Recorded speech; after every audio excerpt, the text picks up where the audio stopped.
Quand l'empathie est un trou de verre. Et si la compassion excessive n'était pas une faiblesse, mais un portail quantique où les battements de cœur des autres deviennent votre propre code génétique?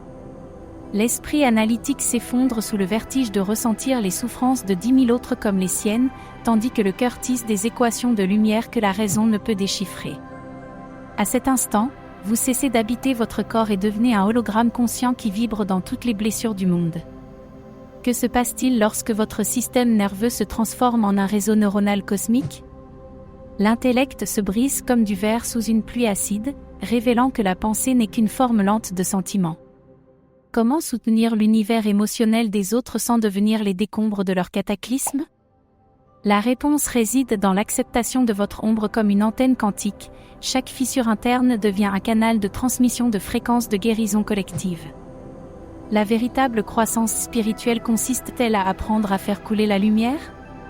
Lorsque vous faites preuve d'empathie jusqu'à vous dissoudre, vous émergez comme un architecte de réalité parallèle. Que créez-vous dans cet espace où vous et je sommes des particules enchevêtrées dans un champ de pure potentialité?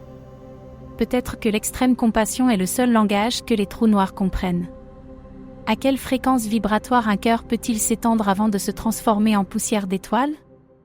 La sagesse ancienne murmure, celui qui contient des océans étrangers doit se tourner vers le sel pour éviter la noyade.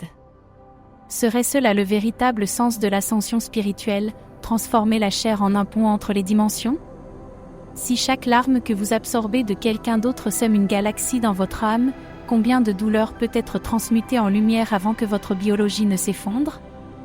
La clé réside dans la réinvention de la gravité émotionnelle. Arrêtez d'attraper les tempêtes et apprenez à danser avec leurs éclairs. Et si cet excès d'empathie était la signature énergétique d'âmes anciennes programmées pour réinitialiser les matrices de conscience?